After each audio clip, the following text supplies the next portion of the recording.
Welcome to the Late Night with Chalky podcast.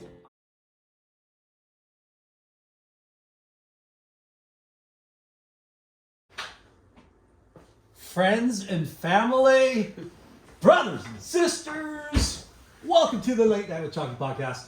I like that intro, Linda. Different. Yeah. Gotta make it different. Welcome to the main stage. Well, our guest this week is a Take Two repeat. God, we're Part due, Part- just like the Lost episode. part due. Redux. Part due, redo. Yeah, I mean, we don't. We'll go recap, but we're excited to have Alani Media here. Just Thanks for Joe. having me Just again. just Joe. Joe, and a couple of updates that's happened since the last show is we have the couch surfing show that you've introduced, which is fantastic. Thank Big you, fans. thank you. Is it And couch surfing tour? It's the couch surfing show. The couch surfing show. It's a news show. Yeah. Surf news show. Yeah, the pretty couch- epic. Thank you. Bat out of hell came out of nowhere. All of a sudden, Yeah. it's viral. Yeah. Yeah. It's kind of taken off on its own. Yeah. It's amazing. It's been fun. And then the other project you've been, working on, and now it's been released out, is kind of a documentary, right? Pretty Yeah. much full documentary. Full doc. First Yeah. full-length Through- documentary. The Doggy Door, featuring Sheldon Paishon. Paishon. I didn't want to screw that up, Yeah. but yeah, great success on that, and Thank you. really Have you cool. seen it yet, Lar? Yeah, I haven't watched the whole thing, just clips. It's a long one. Yeah, It's a long one, but it's pretty freaking, Yeah. pretty amazing. yeah. It's a tearjerker. Oh. Tearjerker. Tearjerker. We'll Yeah. we'll wrangle Sheldon. So we're gonna soon. we're gonna get him on. We're gonna do a call in, which was Yeah. Is But that- let's. Is that a first on the show? The call in? no, we've had a couple others. A couple others. We've haven't done not a call in like that. We've done Just crank call. FaceTime. We try to get people on, Yeah. and yeah. sometimes it works, sometimes it didn't. We've done it before, yeah. Yeah. Did we just do it? We called somebody just recently. Anyways, Slater, you try to call him. one of the biggest news though is you just had a baby. Congratulations. Yeah. Yeah, Thank you. girl. What? Yeah, little girl. 2 months old? 7 months. Oh, 7 months. Yeah. Damn. Time flies, I know. Dude, time does fly. Yeah. And what's her name? Ada. Ada. 88. Nice. Dude, congrats. Yeah, thank you. Not much sleep. but Yeah, I was just gonna pulling say it off. you look refreshed. It's like you got out of Yeah. that Well- pitching hour. Yeah, Mom and her just went to Hawaii, so I got a week break. So Really? yeah, I'm getting off lucky this week. Why do they get to go to Hawaii but you don't? It's for my wife's work. My wife and my mom and the baby went. So Dude, how stoked is she? baby still needs some boobs, so she can't. She's gotta be with mom. Yeah, yeah. That's, Well, amazing. Yeah, I mean, it's what a blessing. It's such a you go through. You're just in the beginning stages, but the routine is. You think the guy, they're sleeping well, and then all of a sudden teeth start popping through. Oh They my get all God. eggy or whatever. It's just this roller coaster of we got this. It's cool, and then a curveball, boom. Yeah. And you're like, what? Just when you think you have a handle on Yeah. things, I bet. you freaking lose. You fall asleep at the wheel and you lose control. The first night she slept through the night, I thought something was wrong. Oh, you're over there Oh, making oh my sure God, they're she's breathing. breathing? Yeah, yeah. It's I scary. remember those. The first couple nights, you're just like, Oh, is she breathing? I can't hear her. oh yeah. Is her stomach moving? So freaked out. Well, They make you watch that video right before you leave the hospital about sudden infant death. Oh, I'm like, gosh. oh my god. It's- yeah. You sent me home with that one. Thanks. Yeah. But Are you swaddling? yeah, I mean, I was. She's already past the swaddle stage. And I was Really? just yeah. Just- She's almost. Remember how hard that was at the beginning to learn how to swaddle a kid? Everything. Because you're don't know how hard to pull the blanket and tuck it in, and then you're all that, right? Those first couple of weeks when their head's just like a bobblehead, that's sketchy. Yeah, you gotta put your hand, Yeah, your you gotta palm hold right. the head. Yeah. So, Good intro, by the way. That's always the most nerve-wracking thing for me on the show. Not I even. get, I mean, I get this is so nervous when that little countdown thing goes. this is life. We like to hear about what's going on behind the scenes. Yeah. You know? So, just to recap our first episode with you, you've grown up in Newport. Yeah. The Newport Board Riders Club. Right. Your first job in the industry was Quicksilver wetsuits, then Surfside Sports. And then Graduated from And then UCSB. somehow got a degree and then started working for Lost. Yeah. And then I don't know how, it's been like 7 or 8 years. Me, my brother, and my brother-in-law Omar have Alani Media, which is like our video production and now live broadcasting company. Yeah. Tell us about those years at Lost, because you connected with you made movies with Riola. Well, Riola, but God dang it, Mason, huh? Yeah. I mean, yeah. License to Ill. Yeah, License to Chill. License to Chill. Sorry. 5 Redux, Ward Stories. Those were like the 3 main ones. Yeah. Here Today, Con Cabo, and then a ton of YouTube videos for the website, the surfboard brand. So He's won, Surfer Pull Awards, best movie. Yeah, we right? won License to Chill. License to Chill. It was best web series, like one of the first years they did that. Yeah. They did. We were all when we did Ward Stories. That was like, I think we were one of the first people to do like those episodic. It was like Vlogs. 12 episodes, Yeah. and then we put it all together.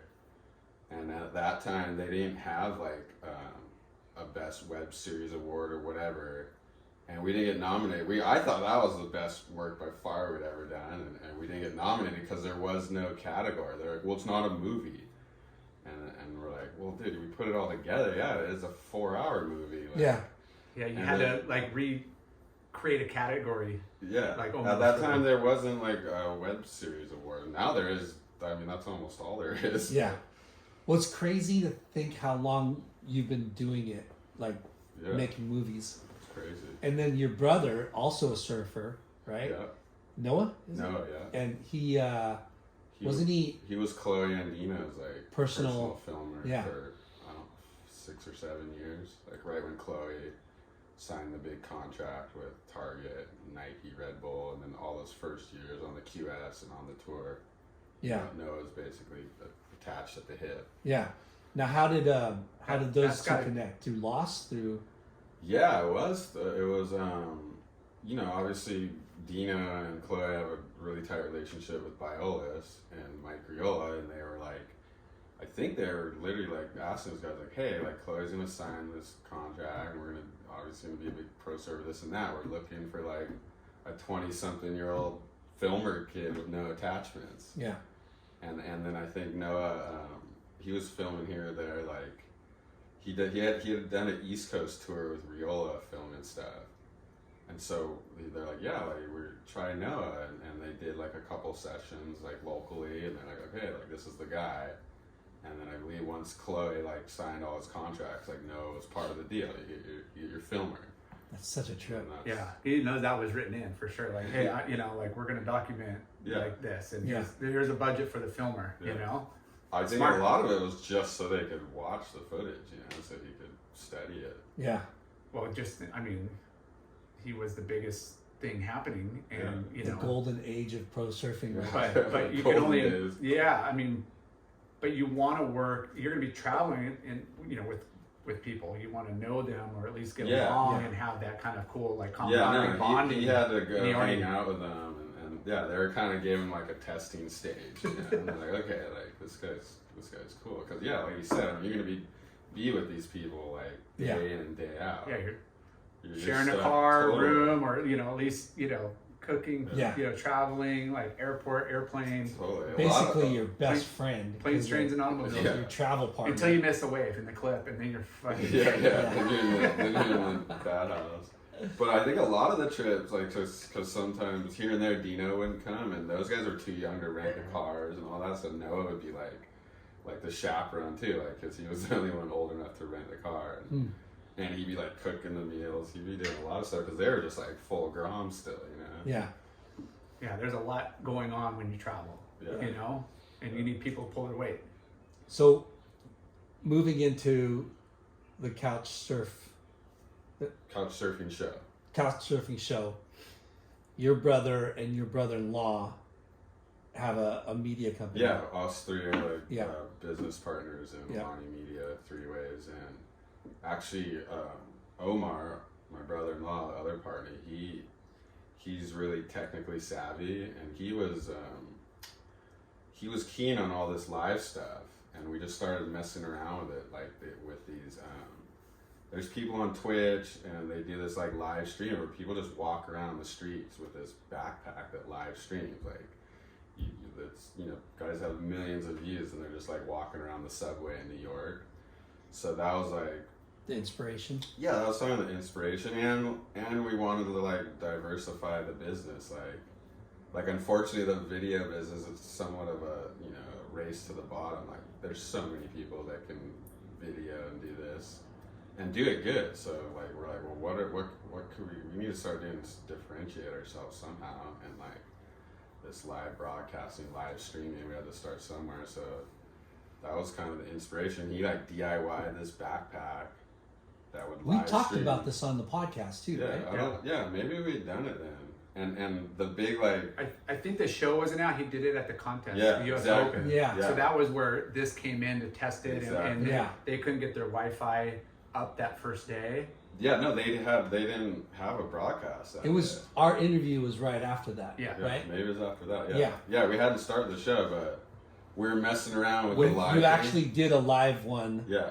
right before we interviewed Right. you, and we talked about We actually called Riola and we're like, hey, like let us like patch into the lost Instagram and go That's live right. the day before actually, because we're like, you guys have all these subscribers or followers, so at least we'll have some views and we'll go down because everyone's gonna be practicing on the mayhems the day before.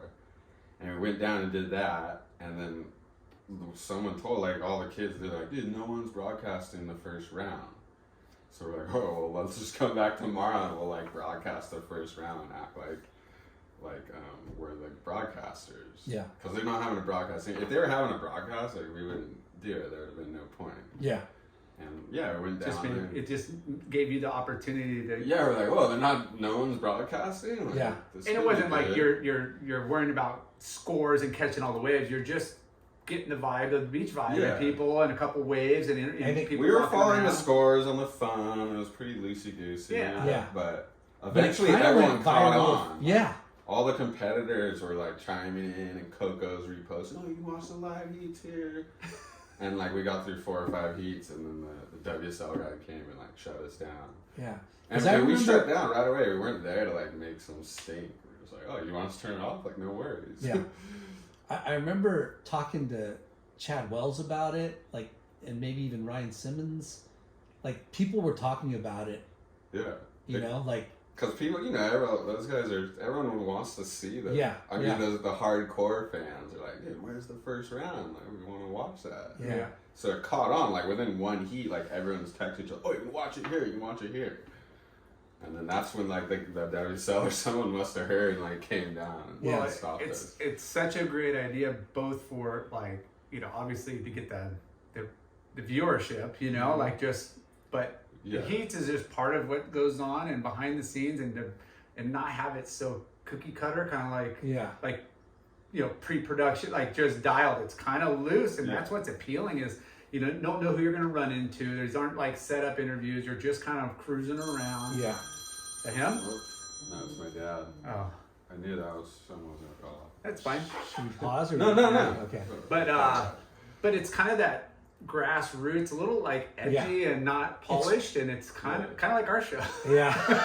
Yeah, that first one was really unpolished, and then a few months went by, and I'm like, well, like how do we want to do this live broadcasting? Like, how do we make noise?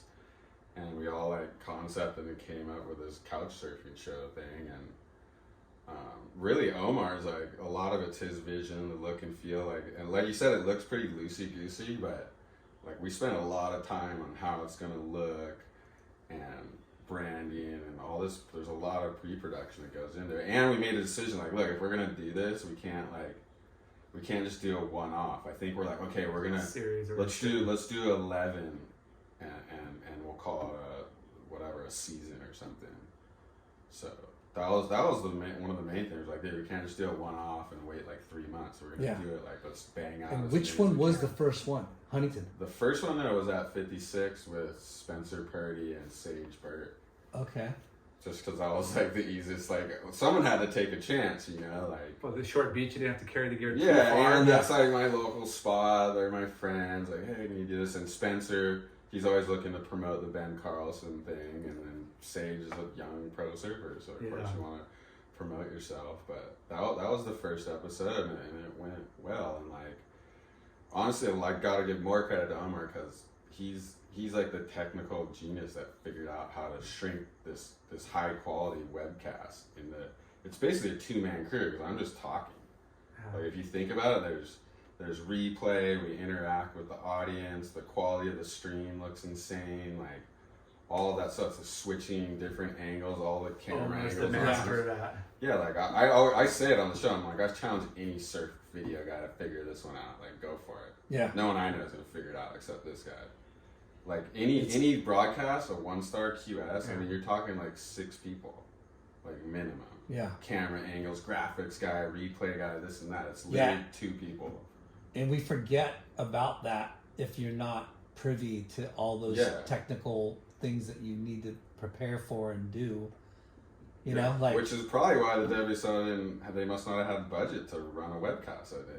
It cost them an arm and a leg, basically. Each day, for sure. You have to have all these people and all this technical know-how. Well, the cool thing too is it's mobile. You can pop it up anywhere, and you know, it's like super small footprint, and the guests you get, you know, they're funny, but they're super knowledgeable. But then like, it's cool to see it in Huntington, and then that 2% event was gnarly. At the pier, I think our big breakthrough, Omar brought it up the other day, like, obviously I could get Spencer and Sage and my local buddies, but like the big breakthrough episode was, it was Brett Simpson and Ryan Simmons have those like unofficial work sparring matches, and Chloe and all those guys are all involved, and Chloe like texted my brother, like, yeah, bring the couch down tomorrow, because I've seen a couple episodes, and like once you have those guys on, once Chloe sits down and Griffin sits down, it was just like, okay, now we could like, they just legitimize the whole thing. Yeah. Like, so. But their commentating is so funny, Simpo, Brett. Yeah, hilarious. He's the best, and it's really loose, like you said. Like, I really think we captured like the beach culture, the parking lot culture, where half the guys are surfing and half the guys are sitting on the beach drinking coffee, talking shit. Yeah. And it's not. Like, once you put yourself in that tent, like in the booth of those other contests, like, you're isolated from the whole beach scene. You don't even feel like you're at the beach. Yeah. Like, that's what I think it really, like, is one of the main things that differentiates it. And you don't know who's going to come up. Like, you get all the characters on the beach. You get the Grom sitting down. Like, you have to be PC in those competitive... in the you know, competitive scene. In the competitive tent, you can't talk shit on your friends. Yeah. Where the couch surf... God, say it again. Couch surfing show. The couch surfing show. Just call it the couch. But it's like perfect because it's friends talking shit on each other. Yeah. You know? I think it's because we're on the beach. Like, it honestly just feels like it just becomes natural. Like, totally.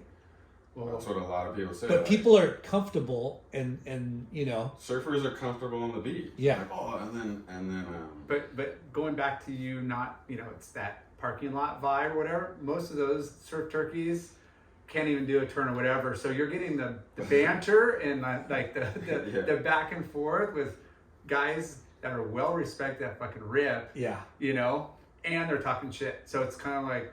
Simpo's like the perfect. Like, he's the best. He's the best. We literally have sound bites like where we just hit the button and it's like a couple of his sound bites pop up. Omar has buttons. It's like, hey, you get him and both hobgoats together, and you're just like, what the fuck are these guys saying? They just they just have zingers. And then a lot of like, you know, we cut up all these social media highlights afterwards, and a lot of those have like gone crazy viral. One of them was like Simpo. We just cut up all Simpo's like funny sayings. And I you can tell when they go viral because it's all these people that You gotta teach us how to it's do all that. these people that aren't surfers. Like that's what they Yeah. start going, dude, what language are these people talking? Like all the surfer guys are, oh, that's normal. Like, oh, they're going, oh, like. Well, You get all the comments like, dude, what are these guys speaking a language or what is this? I would have to say the number one, probably most viral, most watched is the kid in the early suit at Yeah. the wedge. Dude, it's like, what Oh, yeah. bad, Oh, what yeah. bad. Yeah, you know, like, wait, come Do you over. know that guy? No, I don't know. But, you know, that thing's gone viral Yeah, over I- and over and just over. like that. Every service. I used it on the Nolan. No wait, I forget who I used it on. recently. Yeah, It's but it's- hilarious.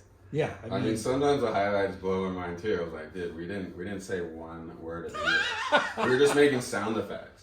Whoa, dude. Oh my god, that was insane. Like it's But that's really fun. hilarious. Yeah, that's why people like. Yeah, so once it goes big enough, you can see the comments are like, I'm like, oh, this thing went viral because it went beyond the servers. Yeah. The servers think that's normal talk. But then once you get the comments, are like, dude, what the hell are these people talking about? Is that real? That's so bitchin'. And unfortunately, you guys can't like schedule them No, but, consistently. yeah, we're technically a news show, so like you can't schedule breaking news. Yeah. you gotta go down there. The weather's got to be there. The surf's got to be there. You got to just be, you know. I mean, we gotta be really mobile. try to make it a news show. Like, the guests are a panel of expert analysts, and we're reporting on this swell event, or we're reporting that all the pros are down here practicing in Huntington. So that's our little loophole. It's so far so good. Yeah. Do you have something in the works? The next one? Not Next yet. episode? Yeah, no, we're working on one. We're trying to go do one outside of Orange County. So hopefully San Diego. We're talking to a couple people. You always got to get the okay from the Lokes. You know? So like. Yeah, there's definitely some beaches that you would love to be at because of the quality of the waves, but the local too touchy. It's Dude, a no-go. Yeah, how gnarly, lucky, and good was the Wheat Cup at Lowers? Yeah, that was a huge episode too. I mean, those ones we do like those special events. Like there's kind of two different versions of our shows: the regular breaking news episodes, which are breaking news, and we randomly and those covering events. And then since we did that, people were like, "Oh, come like cover our event." I think because of that scrimmage that Simpo did, where they're like, "Oh wow, these guys, this is good event coverage too." Yeah. It works for both. Yeah, it promotes you guys, but it also like when are you going to get a gathering of that many like incredible talents and personalities, and they're just the waves were good. Yeah, that Lowers event. The waves were not great, but they were pretty fucking good. One day of the day we did the couch, it was like pretty good. Yeah. Lowers, like I'll never forget. Benji got like 2 9s. Benji Severson. Yeah. And then Taylor Knox got a lot of people. Yeah, and Barry Deffenbaugh got that freaking 8 something. Yeah, a lot of guys were ripping. Yeah. It was like fun, good lowers. Yeah. But yeah, you're getting, you're set up kind of right in the mecca of the we're just set up right in the trail there. But yeah, everybody's coming by, and you had so many good guests. Yeah. The San Clemente, the 2% thing was pretty insane. Yeah, that was super fun. Chloe's been, thanks to Chloe, like he's been a huge supporter of the show, and he's like, yeah, I want my couch to come to the event. We're like, oh, awesome. And that's when you're kind of killing it. Is when people are like, dude, come help. Yeah. They want you included in there. Yeah. We get that a lot. Yeah, and that one, we got Griffin sitting down. Like, I mean, I was like, oh crap! Well, we got like the top servers in the world already on this show. It's pretty wild. We're only like however many episodes in. So.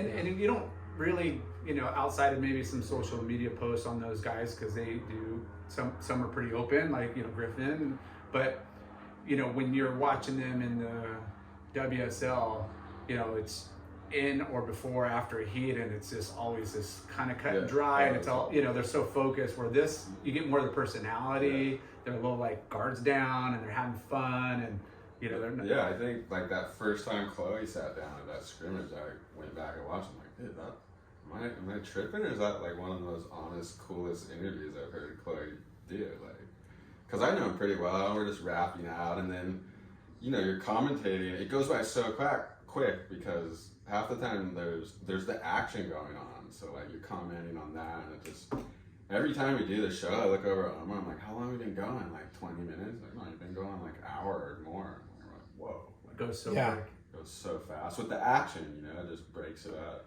It's weird when you're out in the water, like speaking of time, you know, and you think like, man, it was so long, like in between sets, or that last time that you know, that wave came through.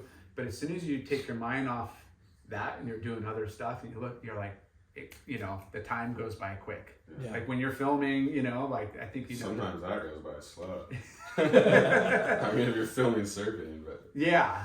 But what you're doing is like you guys are talking and like stuff's going by, and who cuts, how do you know when to cut to a wave? Yeah. And we have a lot of segments too. Like if anything gets slow, like I'm just be like, oh, let's go to clip of the week. You know, like I got a couple safety valves, but Yeah.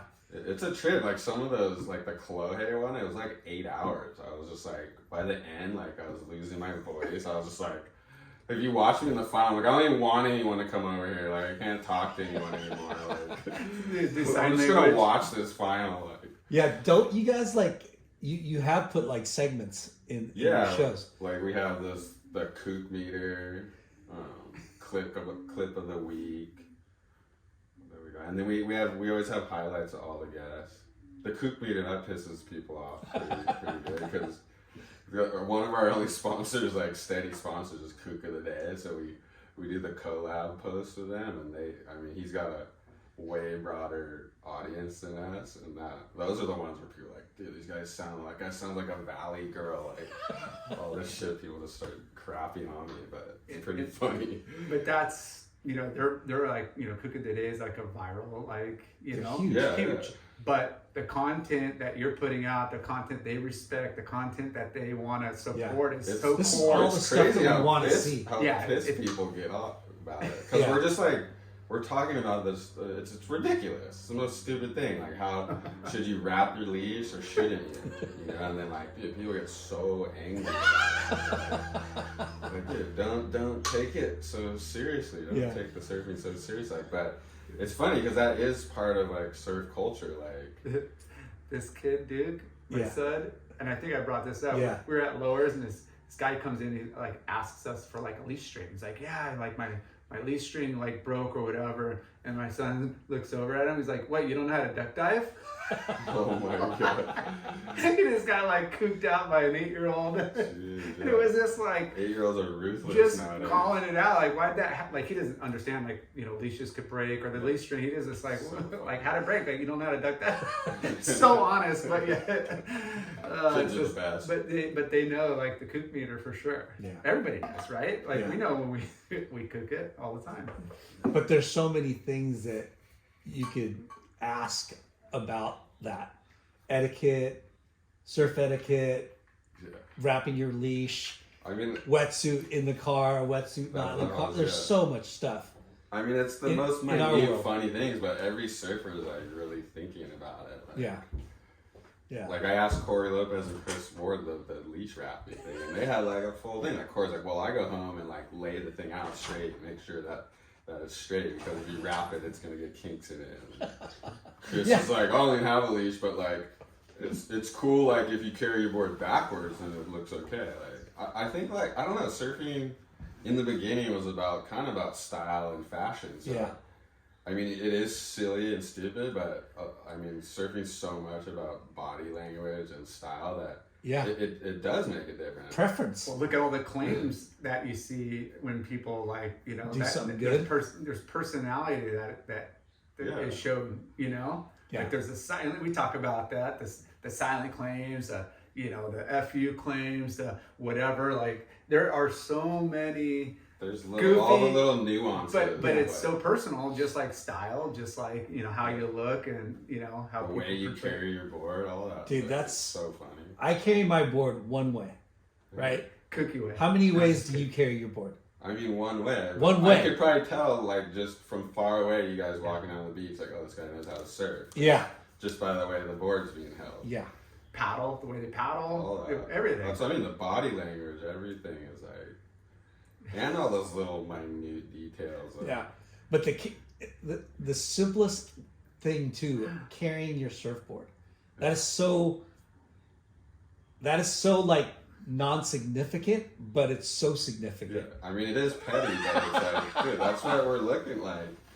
Yeah. It's the body language. Like it sends signals. I see, Huntington in the parking lots have the stairs go down, and I see people all the time just do tails all dink, and they're like, oh, like they don't know how to like walk and tilt it down, like like it's just. And there's got to be a little of like you're assessing, because it's a free for all on some level to catch waves. So like you're already assessing like, okay, that guy I could probably like arm him a little more because he might not catch that one. Yeah. Or like, no, dude, that guy I could tell just by the way that guy's paddling. He probably knows what he's doing. Yeah. He's gonna catch this one. Yeah. Or this guy, I don't know. Like maybe I should paddle for this one because look at that way that guy's paddling. He might not catch it. Like you're kind of like assessing the enemy and how to do battle. That's experience right there. Yeah, that's experience.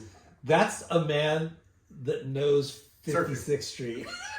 I mean, anywhere around here, like, but 56 and lowers, right? Like 56, I know you just wait in the line. It's actually like more like Huntington because I don't know everyone, and it's way more of a strategy of like because there's longboarders and the peaks out here and there. I'm just like, okay, this guy looks like. But your job, to go out is to catch a lot of waves, and to be aware of who's catching what, and if that guy's going left always, he's never going right. Okay, make sure I'm on that side of him. Like it's just being aware of all of that for sure. You gotta take it all in when you're out there. So, should we call Sheldon? Sheldon? Yeah. Okay, couch show, we covered that. After, we'll pop back to it. Yeah. So when did you guys meet? You and. Sorry, my dad's texting me. When did we meet? That goes back to like Mason. We met. I think it was like one of the first trips I went over to Hawaii. We were filming the 5-5 Redux, a fish movie, and I was over at Mason's, and the waves were really crappy on the North Shore, like windy, stormy. So we want to go to the west side, which is like you can't really film over there a lot of the spots. So I remember Mason's dad had like called Rusty Kale on, I think, and we like got the permission, the okay. And we went over there, we were filming, like the waves weren't like off the charts or anything, it was pretty average, and literally this kid like came out of the bushes. Mason and them knew him from like the contest and stuff, but that was the first day I met him, and like he basically just latched onto us and he was ripping. I was like, oh my god, I never even heard of this kid, like this kid's like as good as any kid his age. And how old is he? How old was he? Must have been like 12 or 13. Wow. So you've known him for a long time. Yeah, like if you watch the film, there's all this Grom footage of him surfing and talking shit to the camera. Like I filmed all that. Oh, you did? Yeah. Okay. Like luckily I had that. I was like, oh my god, this stuff is like actually gonna come in handy. Yeah. This is crazy. But I was like, that must have been 2009 or 2008. It's funny, he's on a Paisel. If he watches like Paisel's old logo, like I don't even know where he got the board in the footage, but that's where I first met Sheldon, through Mason. Okay. So just a day that North Shore sucked, and you guys were just gonna go find some waves. Just find some waves. Like it wasn't, the waves weren't like all time or anything. But and Mason and him were already buddies, or yeah, they already knew each other. Just it's pretty small, and Sheldon would get to some of these NSSAs and stuff, like and surf the event. So Mason knew him already from that. And then he basically just like latched on to us that day, and I think he even like came back to us to the North Shore and hung out a few days. He's actually in the old fish movie, like way in the bonus section. We like throw him in there. Nice. A couple waves, but and then he was on the North The Shore. one before. What's that? In the 5-5 redo or 5-5 redo, yeah. He's like way in the bonus section, but yeah, that's how I first met him, and then like obviously he had a hard time like getting off the island and kind of disappeared for a while, and then like 4 or 5 years ago he started coming to the North Shore and like reconnected with Mason, and Mason kind of took him under his wing. And then me and Mason have done so many projects, we're just always spitballing ideas and stuff. Yeah. And then I was like, whoa, like you're hanging out with Sheldon? Like I remember that kid was the gnarliest, just foulest mouth kid I've ever seen, like, but it was just ripping like insanely hard, and then he just kind of disappeared. So yeah, Mason just kind of reconnected with him like 5 or 6 years ago. Yeah.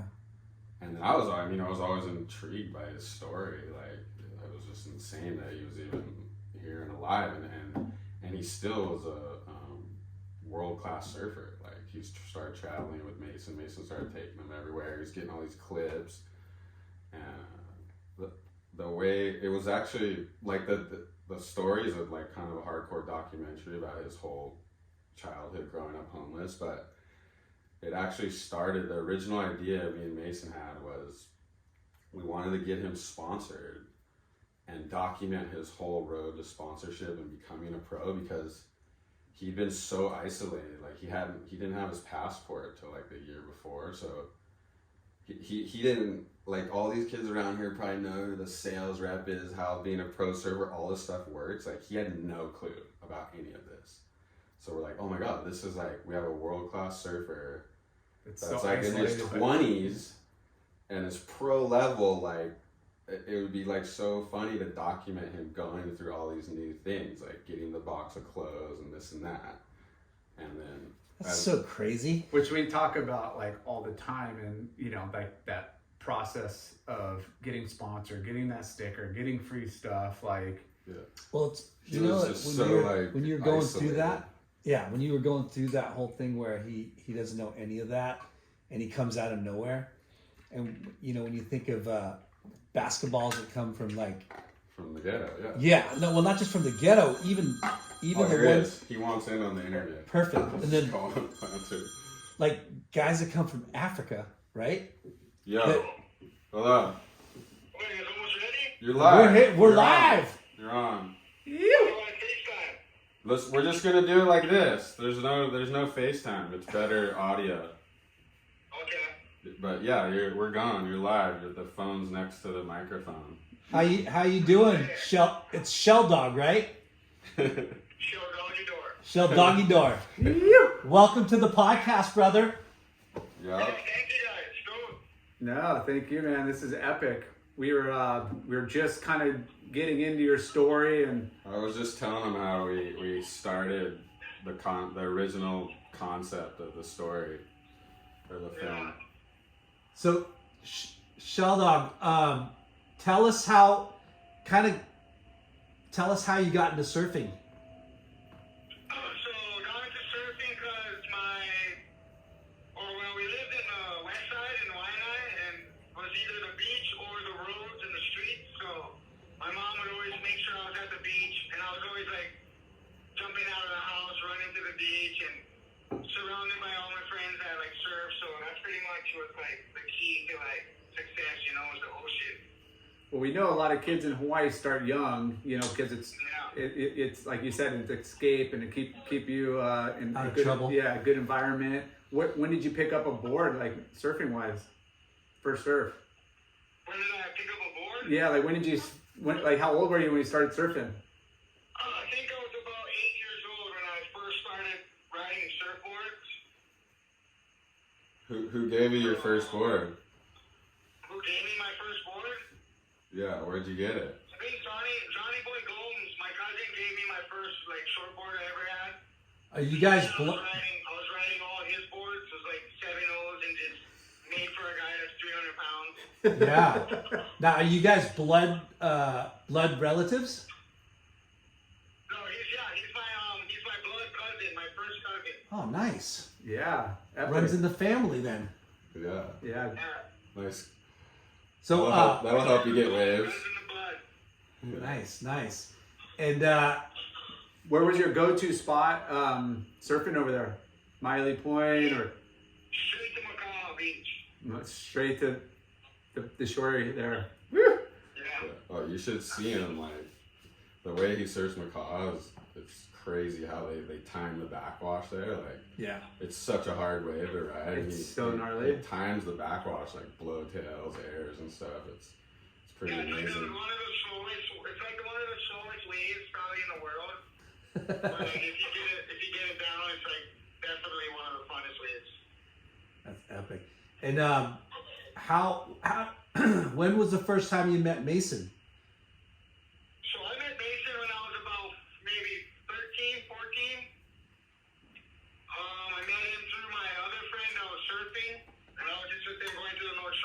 I knew Mason, and we ended up going to Mason's house, and I just met Mason, and we were I think we were playing ping pong, and me and my friend like always tease each other about our moms, and like we were kind of harsh on each other.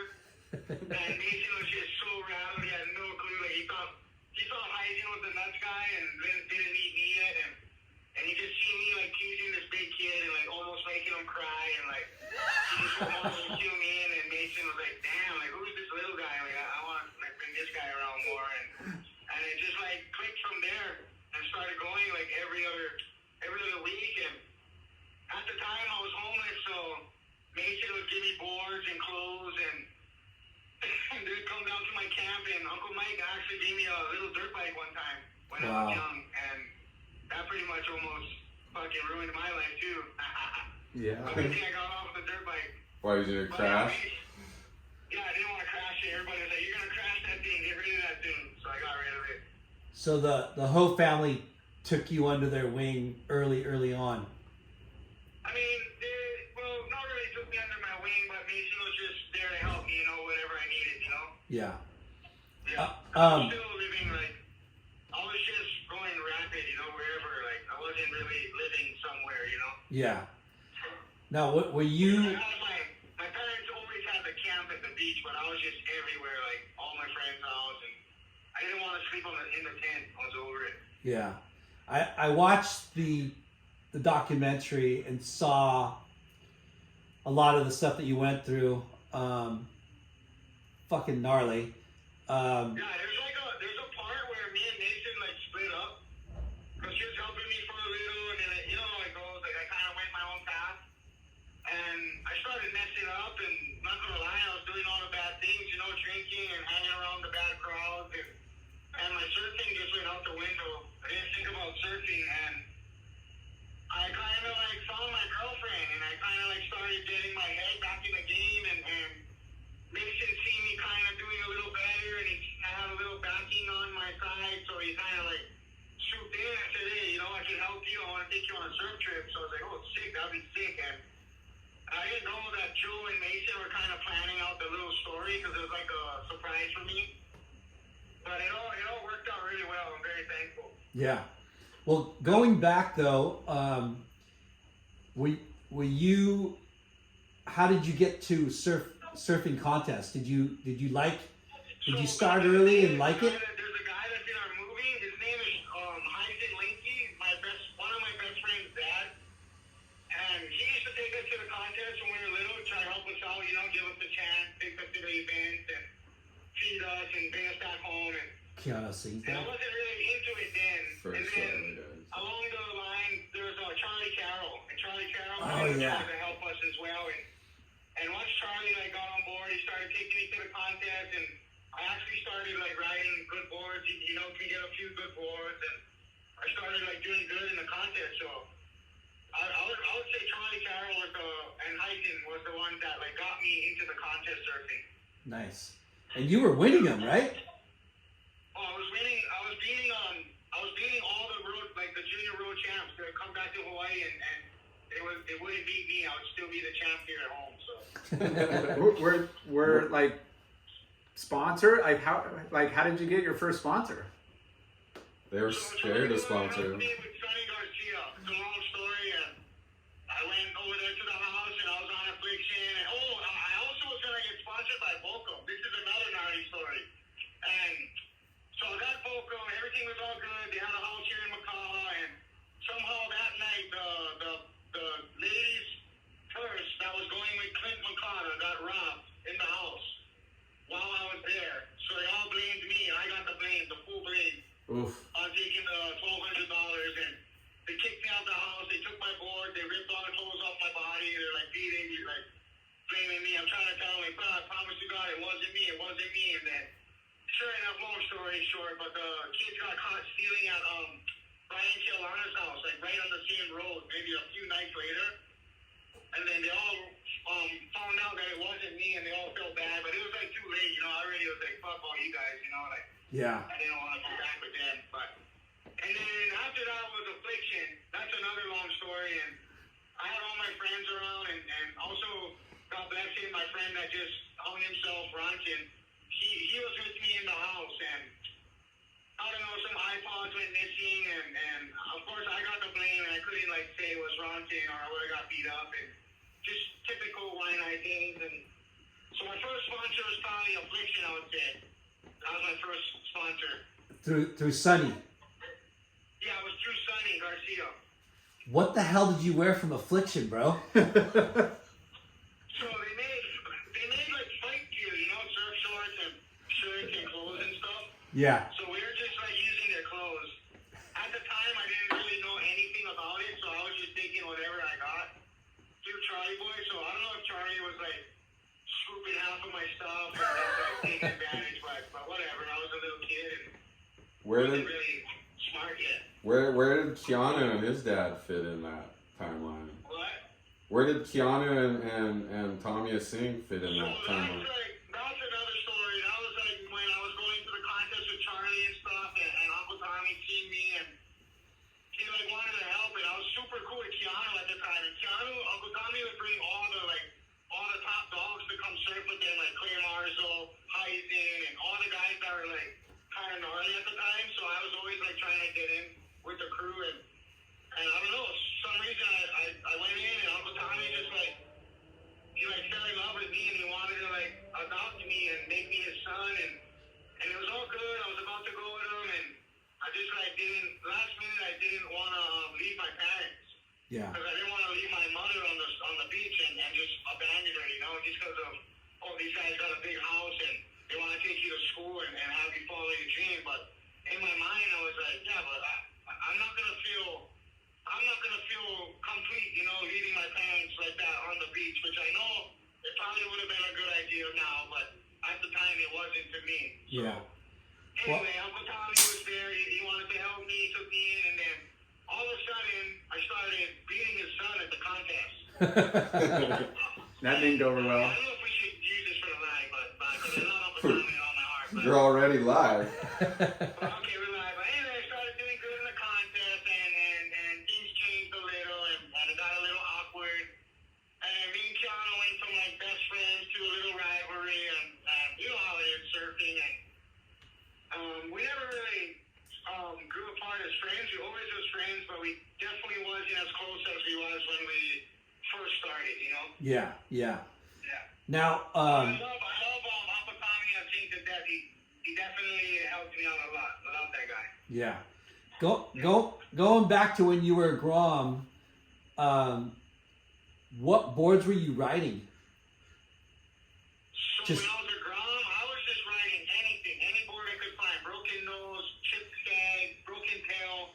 I would cut the boards in half, so it's like if it's a 7-0, I'll just cut it in half, so it's a shorter board. And I would just go in whatever people's like shops and just ask them like if they got any old boards, and then Charlie started like getting me some boards after that, and I think he got us on Kashiwai. You know Jason Kashiwai? Yeah. You heard of that guy? Yeah. So we were on that guy for a little while, and then I had a couple other friends, dads, that were kind of like talking down about us, saying that we're selling the boards, and then that sponsorship went out the window. And I feel like at the time I was still a little kid, and I wasn't really prepared and ready for how I am now, you know. So at the time I didn't really realize what a sponsor was, so I was just going off of pure excitement. Yeah. I mean, that, you know, coming from where you're at, you know, to getting free stuff, it's like, I mean, anybody in any situation would have been pumped to get that stuff. Yeah. And of course, some of the sponsors, Yeah, and of course, some of the sponsors are probably thinking like, well, if they know any part of your situation, they're probably thinking, yeah, he's selling stuff, he's not really representing, he's just using us. It's got to be a hard dynamic to kind of. I feel like they never knew the real situation. Yeah. All the main guys, and they would just hear people talk. Yeah. But they would see me surf, and they'd be like, "Fuck, like the kid's so talented, but it's like we can't sponsor him. Like he has a mouth," which I did, you know, and I wasn't raised like completely silver spoon with a mom telling me not to say "fuck you" to the judge, you know. Yeah. In my mind, I'm like, you didn't give me the score, fuck you. You know, I grew up rough, and where I'm from, guys get like dealt with, you know. Yeah. So in my mind, I'm like, fuck you and fuck the surfing world. But I got a little older and I learned that, you know, that ain't the route. And I've seen guys do it and not make, or like not really look good, you know, like I don't want to say it, but I've seen my cousin do it in his career and Sonny, and they all played the punk role, you know? Yeah. And to tell you the truth, it works a little, but it doesn't get you far, you know? At the end of the day, people want you to be nice and professional and not a punk, you know, because you won't get very far being a punk. So Yeah. I learned that right away. So I know it's in the movie and stuff, but were you always homeless in the beginning, or did So, you? to tell you the truth, I wasn't always homeless. My mom, them had Section 8, so sometimes we'd move into a house for like a week or two, and my dad would go do his thing, he'd be doing good, and then next thing you know, he's fucking up again, he's not paying the rent, boom, we get evicted. So now we're like back on the street, we have a truck, we're living in the truck, we don't know where to go, but somehow my dad is so lucky because he has the Section 8, so he somehow always got like a rundown house, you know? But he would always not pay the rent, so we'd always have to go back to the beach. So Yeah. this one time, he didn't pay the rent, it was going super bad, and we went back to the beach, and that was it. I think we stayed on the beach for like 15 years. And then finally my dad got fucking kind of back to it and got a house in Miley again. But I already was with my girlfriend by then, so it was all good. Yeah. That's so crazy. So we talked about. I did homelessness like in and out all my life, pretty much all my kid life. Yeah. You got a surf-rich community, from the west side. So many great surfers over the years have come out from the west, from your area. Who did you grow up? Who did you grow up like surfing with and hanging with over there? So I grew up around Brian Pacheco. You ever heard of Brian Pacheco? Yeah, I did. Yeah, he's like one of the best surfers to ever come out of the west side from where I'm from. Yep. And he took me under his wing when I was really young because I'm like best friends with his nephew. And his nephew, that's who I like started surfing with too when I was a kid. And yeah, I was just hanging around Brian Pacheco and Buffalo Kealana and Rusty Kealana and Hawaiian all the animals, royalty. from the west side. So pretty much taught me to be who I am today. They all took you under their wing at Makaha, right? Yeah. Yeah. Yeah, I was. I surfed third dip. I was blessed a couple of times. I got the grace to come surf over there a couple of times with Pacheco and Davey Boy Gonzalez and. I also I hung around my cousin for a while, Johnny Boy. Yep. But then he kind of did his own deal, So I was kind of with him sometimes, and then sometimes not.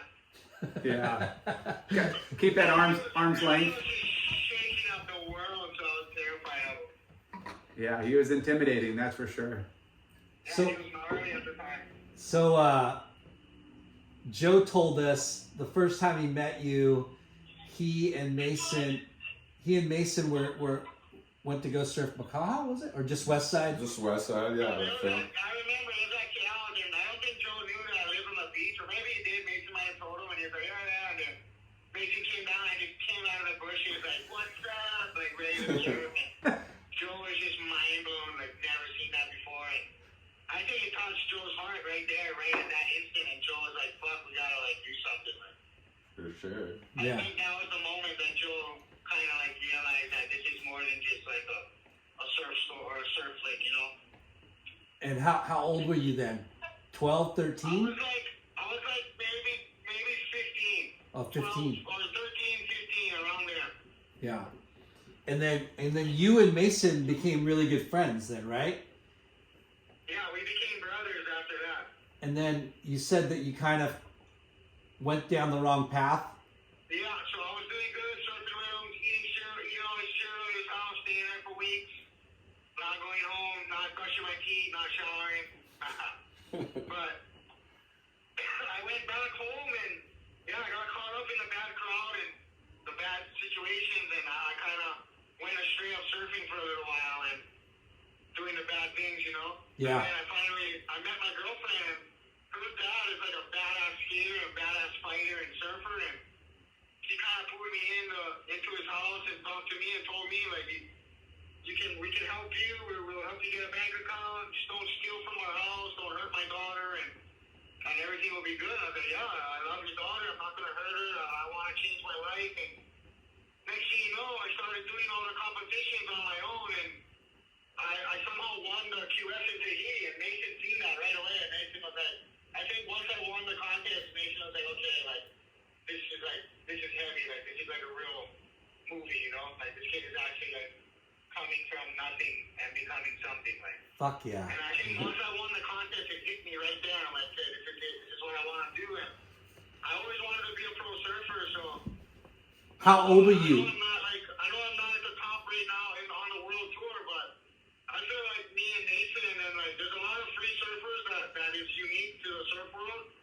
I feel like me and Nathan is like people that you need in the surf world right now. Absolutely. Without characters like us, I think this whole surfing industry will go crumbling into like a jock sport, and like you want to see the guys with character, you know? You want the characters.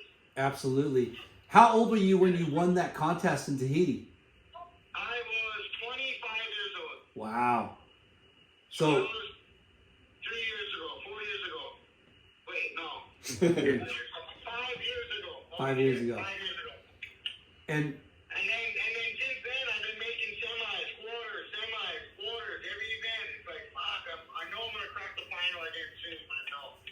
But I've been really consistent this last 3 years. I've been making semis every contest almost.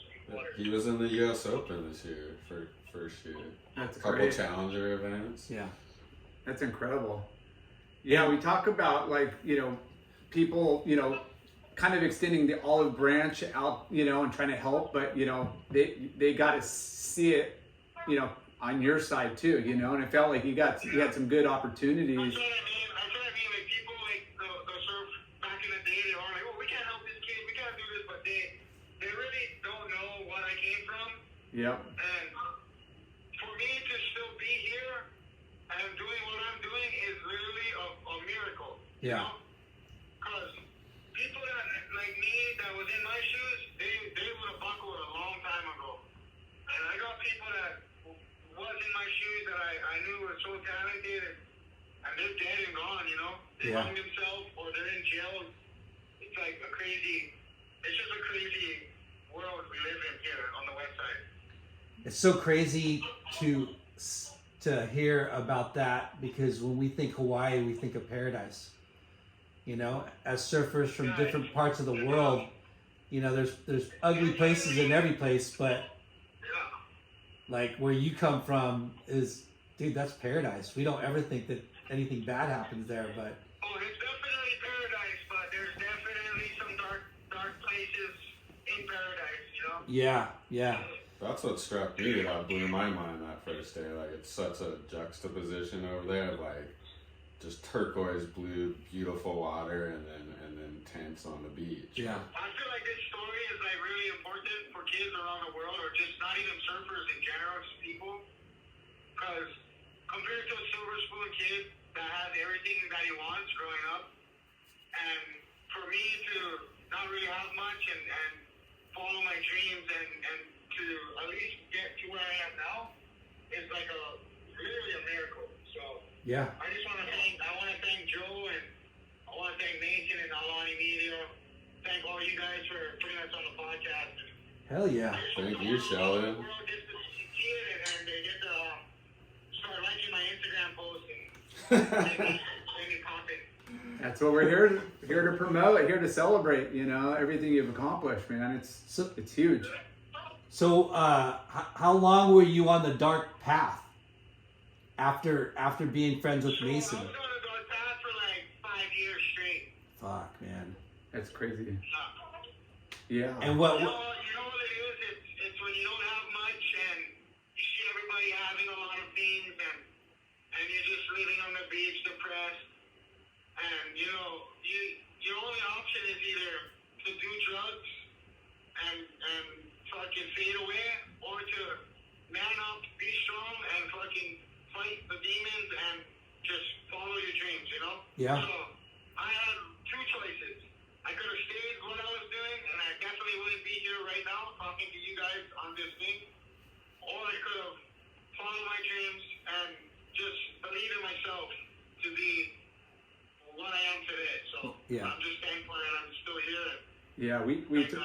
we talk about surfing on like, you know, one hell of a drug it is, and it could, you know, you could be in a dark place with, you know, doing whatever drugs, but man, if you could just focus on like surfing, like your passion, your true love, you know, and just getting a little support and having that to look forward to, it really makes a huge difference. Like we say how surfing has changed, and that's our whole life. Yeah. Everything that we owe, you know, whether you come from a good family or not, like we all are in the brotherhood of surfing, you know?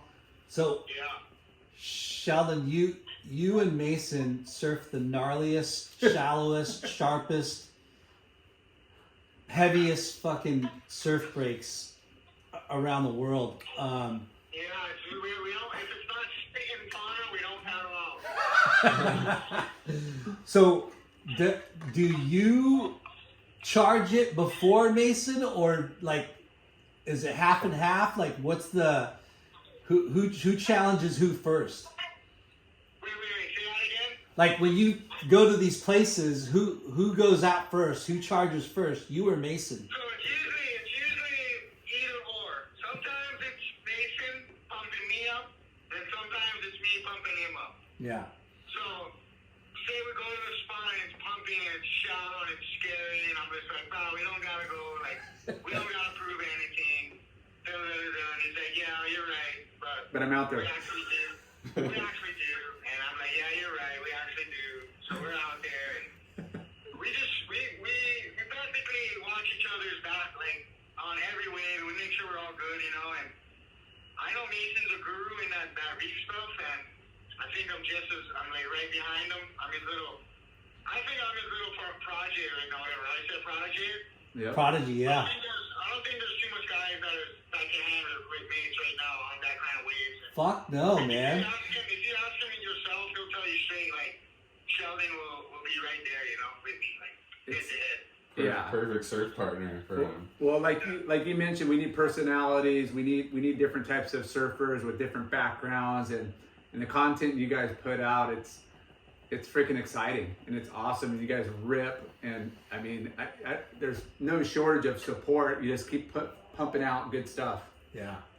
It's a bit hard for me because I wish I could get a deal for my filmer, like because if I had a deal, so if I could get a deal to pay my filmer, I would be like guaranteed stacking way more stuff. But it's hard for me. I don't really have a filmer every time, so I try to get in with Mason and Rory as much as I can, you know.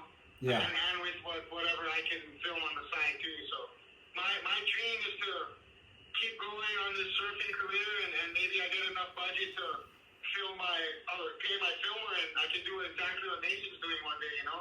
Yeah. Because I feel like I'm really unique in the water, and a lot of people can enjoy my surfing. Definitely. Not only my surfing, but just me in general, you know. So I want to like get on the YouTube and start pumping out some more stuff. So any sponsors out there, if you guys want to jump on board, we're really ready. Hell yeah. I love it. Well, These guys know them all. Yeah, but we talk about you know how great it is to watch somebody that rips, but it's also equally as cool as when they could, you know, like you're talking about YouTube, like putting together something that's organic, that's your personality, and then you're comboing it up with incredible waves. Like that's the dream match right there. Yeah. You know, there's guys out. And for me, I could go to the campsites and like where people are homeless here in Waianae and go film people I don't think any surfer in the world could do what I can do, you know. So I'm really like special and blessed with this opportunity I have, and I know I can like inspire a lot of kids from here, from Waianae, and that's my goal, is to just inspire some kids and keep the dream alive in Hawaii and Waianae, you know, surfing and whatever they want to be. Anything is possible. Yeah. Pay it forward. So when you and Joe came to you and said, "Hey, we want to make a movie on based on your life story," what were you thinking? So in the beginning, it wasn't a movie. It was Nathan was like, "We're gonna go on this surf trip. We're gonna film. We're gonna make a little edit of our surf trip." I was like, "Oh, sick! That sounds good." And then Joe, I didn't know anything about the movie. Jordan didn't tell me. So Yeah. they didn't even tell me all the way up to because I remember Mason like surprised me, like, oh, we're going to France, and I started crying. I was like, what the fuck? Like, oh, sorry for swearing, but I was like, what? I'm going to France and just tripping out, and I had no clue. And then I think like maybe did we come back from France and did the sponsor, or people? No, it was yeah, we pitched it to Rip Curl, and to Sheldon's credit, I think when we were pitching it, he won that QS. And that's when they were like, okay, like this isn't just like Mason's buddies trying to get sponsored. Like this guy just won a QS, which he's got to Sheldon's credit, I think that's what put him over the top. Like, okay, like this. Yeah, that win kind of made everybody. Yeah, because otherwise it's just us going, dude, we promise he rips, you know, he's good. Yeah. So like, yeah, and then he won the QS. Was the first kind of project was getting him sponsored? Yeah, I mean, like he said, it was going to be a kind of a shorter project. We were going to get him sponsored. In the beginning, Rip Curl they literally only was going to give me $1,000 and some clothes. but we.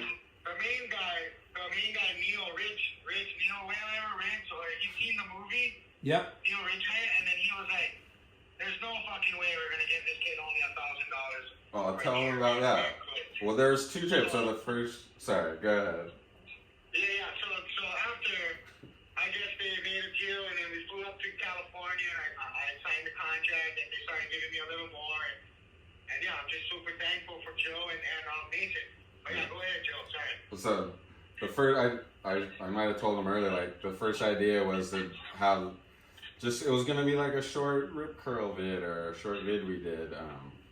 Of him getting sponsored, and we'll follow him around, and he's learning how to be a pro surfer. So we convinced Rip Curl, okay, we're gonna sponsor him, and we're gonna fly over there, and we're gonna totally surprise him with it. It's a scene in the film. Like, yeah. And he was talking about France. He kind of was onto us, like, what's going on? Like he was kind of like. So we're like, let's smoke bomb. We gotta surprise him that it's actually a trip to France. So earlier in the day, we were like, okay, here's the surprise. You're going to France with Mason. Here's 2 boards. So it kind of got him off the scent. And then that night, we're like, oh, we're going to go to Derek Ho's house and barbecue. And we want to film all the guys jamming. That's why we have all the cameras and lights and stuff. Because we want to film Uncle D and his stepdad, Timmy Vendetta, Gavin Besh, and all like jamming. That was our excuse. Mm-hmm. So we had all the lights and cameras. We even mic'd Sheldon up. I'm like, oh, I need to get one more interview with you. And then that's like the scene where Bam comes in and sponsors them. And that was, after we had that footage, like we went back and watched it, and I was like texting the scene to Mason. I was like, I don't know about you, but I'm like teary-eyed here. Like, wow. This is crazy that we got this like genuine thing. And then this North Shore season started, and this is when Neil Ridgway, all the people were at the Rip Curl house, and we had made like a 20-minute cut from the first trip, which had that scene and some other scenes like where we go where Sheldon was homeless, and it was basically like a 20-minute cut, like a pilot, and none of the Rip Curl guys had seen it yet, and they're like, okay, bring it over to the house, and we'll watch it with Mick and Owen and everyone. And we'll have a dinner, blah, blah, blah. And I'm sure everyone there is like, okay, this is like, it's going to be like the sponsor. Check out the new kid that rides for us. This is his sponsor me video. Here's some clips. And we showed the thing at the house. And like... So, hold on. You made this little clip. 20-minute clip. Yeah, we made like a 20-minute clip just from the first trip. We showed it at Turtle Bay, too. So everybody kind of like had the Oh, yeah, that was still part of the, so we kind of set up some scenarios where we're like, oh, we'll do a show at Turtle Bay after Surfer Pull so we can get Sheldon on the red carpet. Like, we kind of created these scenes where he looked like a high-end pro surfer because we were still like, okay, this is like the becoming a pro movie. And then we showed it at the Rip Curl house a couple nights later, and like literally everyone was like crying at the end, and Mick, Fanning, Owen, right? They all got up in a row to shake Sheldon's hand. And I swear I look back and I see Neil Ridgway like turning his head, like going into the bathroom, like crying. Because, wow. because of that last scene. And So then that's when Neil was like, oh my God, like I had no idea this is what you guys are up to. Like this is next level. And then obviously it looks great for them, like, because. So the documentary wasn't even planned yet. No, it was a sponsor me. It was a sponsor. It was a sponsor me video. Basically, we're gonna document Sheldon becoming a pro, and it was gonna be like kind of like this funny thing with him and Mason going around, and okay, here's your first autograph signing, and this and that. But then once we dug into the story, we were like, and wow, the reaction so that you got deep. that night. Like, and everybody's then, like, and then Neil was like, okay, like we're back in this 100%. Like I didn't know this was this powerful. Like, so that night. Through the Doggy Door was born. That was the turning point right there. Yeah. So that $1,000 a month contract got ripped up pretty quick. Yes. Yeah, I mean like a few more hundred, but they flew. Neil's like, okay, come to Bell's. You guys are gonna show this thing at the sales meeting and all this stuff. Like, Wow. Yeah. Which sucks because Neil's not there anymore. So we kind of lost a big ally when he left. So. Yeah, Neil was the man. But yeah, that night was like, whoa, like we're on to something like really deep here. Like, because everyone was just like, had tears in their eyes. I'm replaying the scene at Derek Ho's house when everyone's there, and you get presented, you know, with a box, right? A box and a little contract and a Rip Curl hat. And that was like, was that your first ever kind of like real sponsorship? I know you were sponsored by the other brands, but like this time. That was my first ever like real like big box of clothes and big sticker on my nose. From a real legitimate surf brand. Yeah, from one of the biggest brands in the world. Or if I got a nice barrel, I would always point at my nose and I would be like, "Where's the sticker?" like saying like I want to get sponsored, you know. And you're like that dude from Show Me the Money.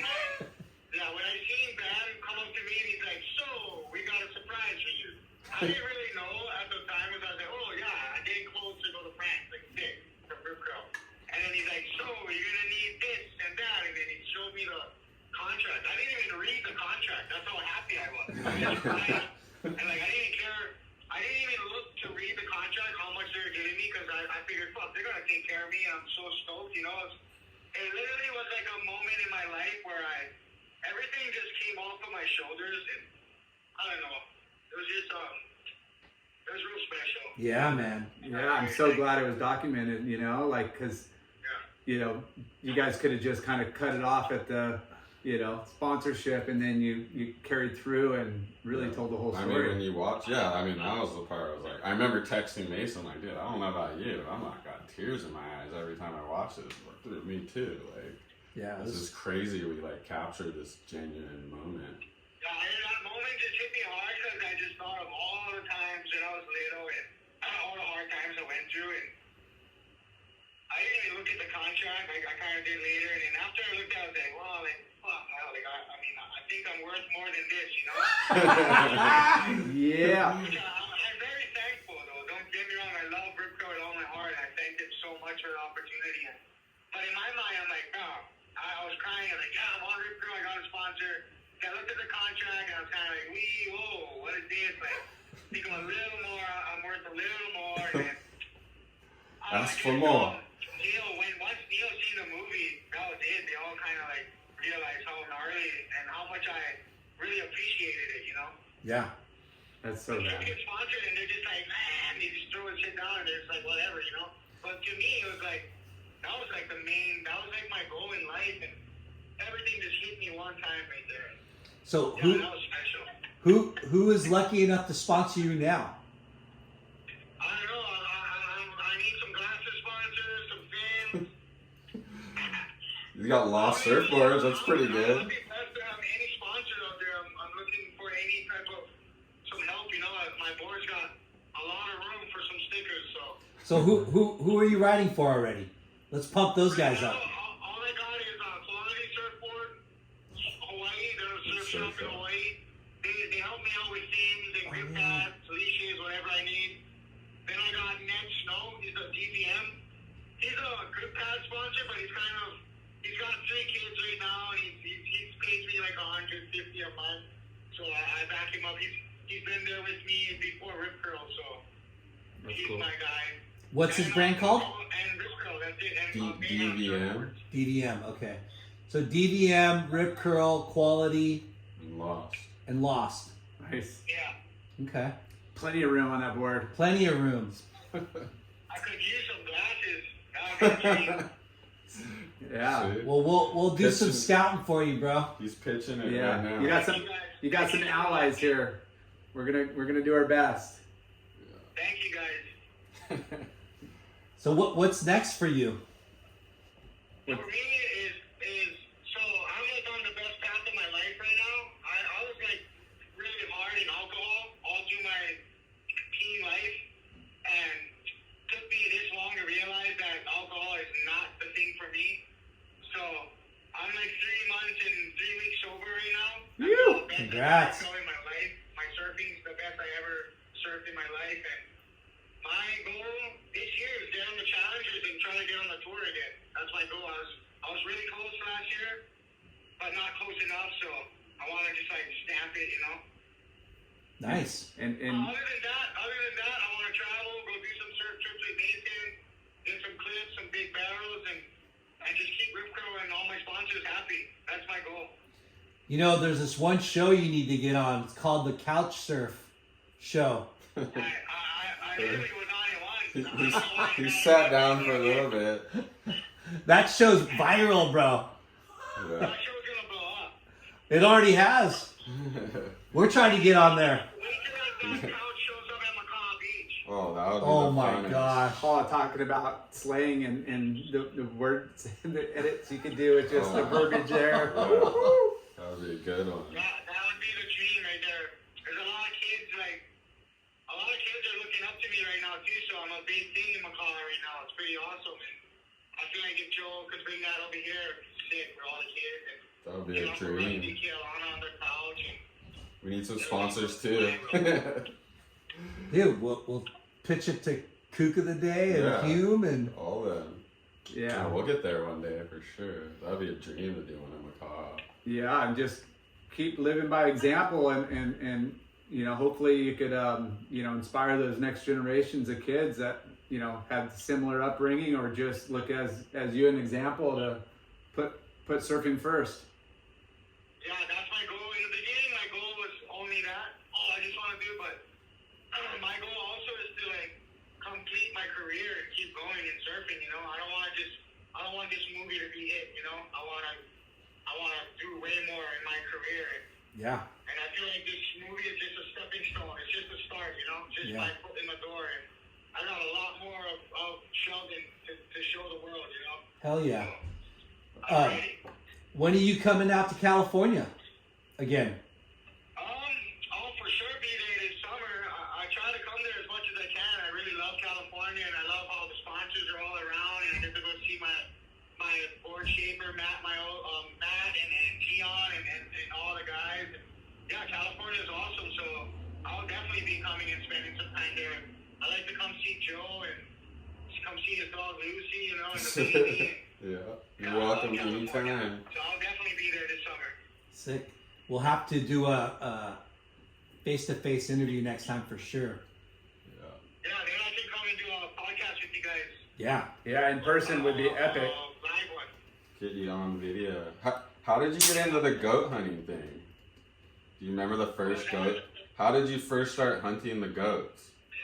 You remember the first goat you hunted? I had a pack of friends that used to do it, and I would see them doing it and making money every day, and I didn't have no money to eat.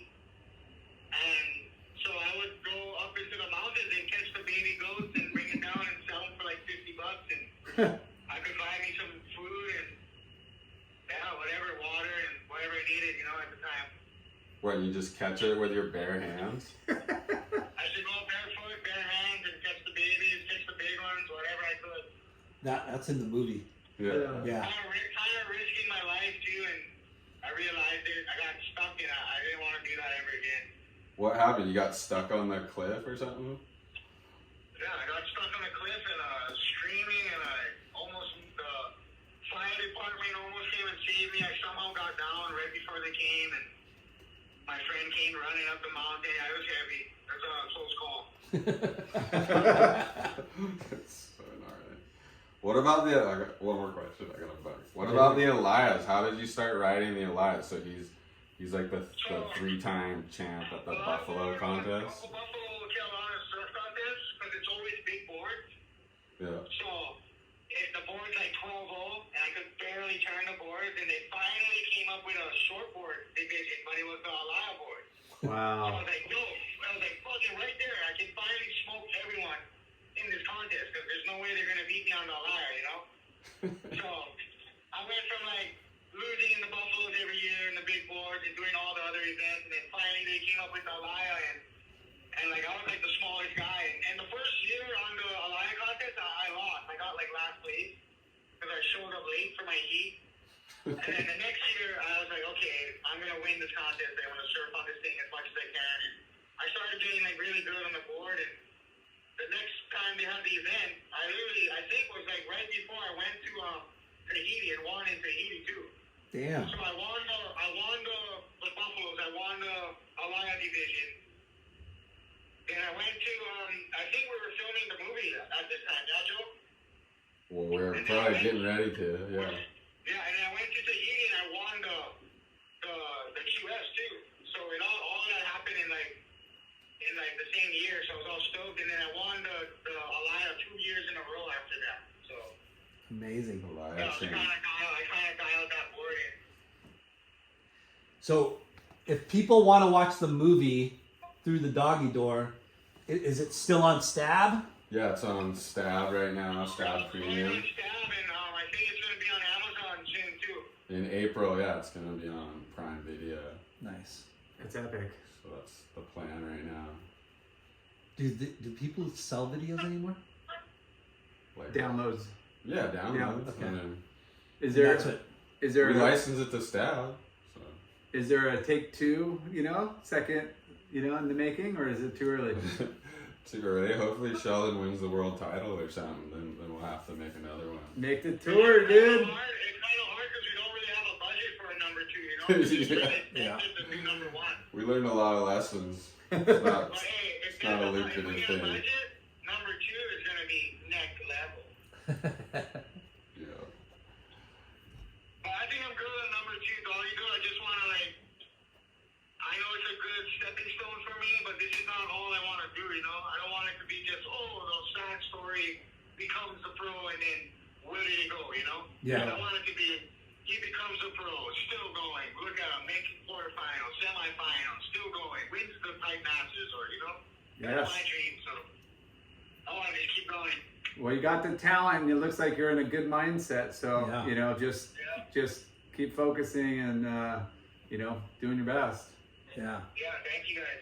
Yeah. Keep up the good work and being inspirational to the youth. Yeah, and Yeah. put out some content, dude. Let's go. Yeah, I'm going to start dropping my YouTube series more. Yes. Sweet. Well, dude. I was waiting for this movie to drop too, because there's like so many clips that we also didn't use in the movie. But it's like I can't use them because I don't have the Lost Surfboard and a Rip Girl sticker on some of them.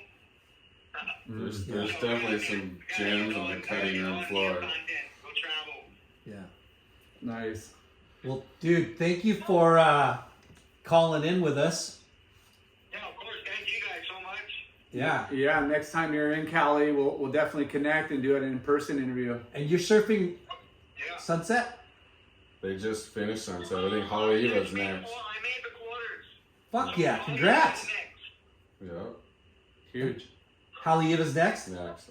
I think in a week or 2 weeks. I'm not sure. Well, dude, we're We're rooting for you. rooting Yeah. for you. Yeah, thank you guys so much.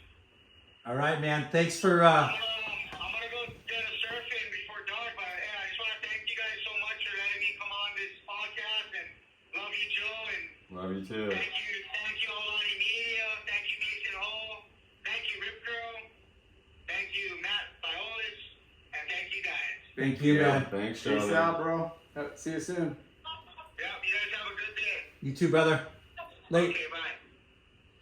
That was epic. No, he's Good. such an open book. Yeah. Well, he's he's fired up, man. Winter season's just kicking in, already quarterfinal, and some more. That's a good result for Sunset. He's really contest savvy. Like he gets legit results. Yeah. He mentioned he was one spot out from qualifying for the Challengers, but he got a couple starts this year, like Narrabeen and then U.S. Open, so he slipped into a couple. But and then even like the Vulcan Pipe Pro, I think every year he made the quarters. So like he's got like that thing where like some people do good in events. Like, he's really contest savvy, and he's won a bunch of amateur contests too. Yeah, and he charges. And he charges. You got it. Got it. No choice. You hear that, kids? If you're planning to be a pro surfer, you better charge. You better charge. But he's got that like innate natural talent. Like there's certain people you go, fuck, man. No one does it like Mason. Yeah. No one does it like Sheldon. Well, it goes back to style and like how to, there's great athletes and athleticism and genes and how you culture that and make it into like your He's always surfing. out of the natural talent. Yeah. For sure. Yeah, like that's the thing is like there's so many variables. Yeah. Just think if he had great boards and great support system from like being a kid, would he have been better, or was it that hungriness and that grittiness that made him better? Like a lot of people help him, I think, just because like you don't want to see talent wasted. No, so everyone's like, oh my god, this guy's and that's the thing because good. our industry, our brotherhood of surf, like people want to uplift and help, and like everybody's very generous. Yeah. What's really cool is how Mason, those two are similar in a couple things, but they're so different that they complement each other. Yeah. Sure. Like the way, because I mean, dude, Mason is his dad, right? But his own freaking style. Yeah. Right? Oh yeah. He's as original as it gets. Yeah. And the two personalities, they feed off each other, and it's neat to see, one brand, they're so lucky to have both those guys. You know what I mean? Yeah, no, they're a dynamic duo. And one thing that I wanted to bring up, like, him being, he's probably 30 now? Yeah, almost 29, 30. Yeah. And it's never too late, that's to make part of the story too. Yeah.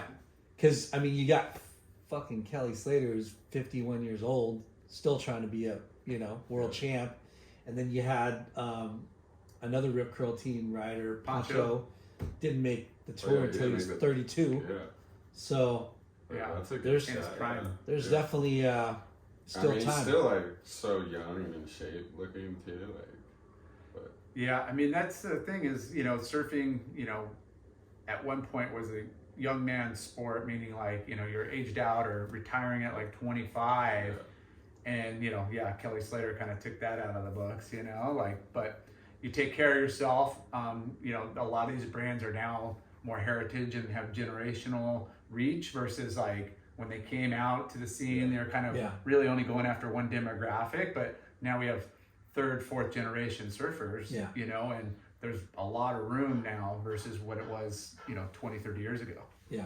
And it's cool because like we were talking earlier, these brands, these surf brands, we don't want just surf contest content. We don't want jock surf contest content. We like it, but we don't need just that. We need lifestyle. We need personality. We need big wave. We need air. We need like that's we need death-defying, shallow. He does all that. He's also so honest and such an open book. Like that's what also allowed us to do the documentary because.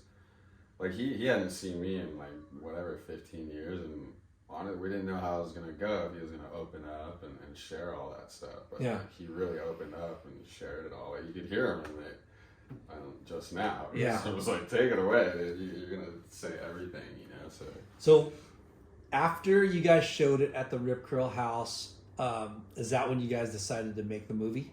I think that's when it became like, well, this is like a serious, in-depth story. Like, we gotta come back and get the Sunny story, and like, because those first couple trips, you're kind of like discovering all this stuff. Like, I had no idea. Like, Sunny wanted to adopt you, and Keanu Singh wanted to adopt you, and would your parents be cool with us interviewing them? And like, every time you just discover something new, and then like, we're in Australia, and he's like starts telling me how he used to hunt goats with his bare hands for spending money. I'm like, what the hell? Are you serious? Like, who does that? Yeah, the story keeps we gotta unfolding. tell that. There's too many people collecting cans, and there's not enough of that. You know, Yeah. like, I'm gonna go wrestle a goat. Yeah. Honestly, like an I interview. can't even find somebody to buy a wild goat. I think the part of the reason he made it out is he honestly like when we talked to people over there, like he was exposed to so much bad stuff and could have done so much bad stuff, and maybe reasonably, like, dude, I'm starving over here, like I'm gonna steal and rob and do whatever. But from what I've heard, it was always like he's obviously around it, but he was never the guy doing the dirt. And the goat hunting thing is like, it's an honest living. Like, Yeah. you could go steal bikes or steal whatever, or you could like catch go a to goat. the mountain and catch a goat, which Yeah. is an honest day's living, I guess. Yeah. That's So it's an honest thing to do. But and ballsy and oh rad. my god! Like, When we went up there to film, like we I did this whole reenactment up there where he hunts the thing, and it was like I gotta so hard. rewatch the movie again because it's long Yeah, and like it's 90 really minutes. it's really fucking good though. Like you guys did a really amazing job of piecing the. When did you start it?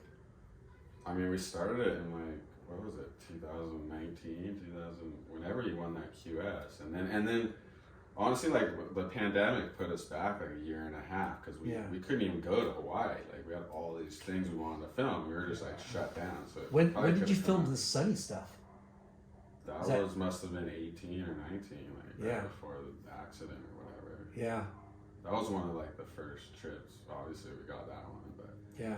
and then we got all these stories like, hey, we have to do all these reenactments. Like, there's like a tent scene where the water's coming in on its lawn. Like, we shot that in my buddy's backyard in Costa Mesa. Like, built this whole set and did the lights and had the hose going. And I had my friend's son like crawling in the cupboard. Yeah. And then the goat. Like, we did a lot of reenactments. And we didn't bring it up, but like, dude, he was actually a good actor. Like, he had to do a lot of acting. We're like, okay, like, now you're in the bushes and you're hunting. He's like, head that is epic. down. And the West Side's, there's so many funny stories like filming it because it's so small town. He mentioned it, like, yeah, a lot of kids look up to him. Like, he's literally like a hero over there. Like, you can't go 2 feet with someone like saying something to him. Or I forget the other characters' names, not characters, but people's names.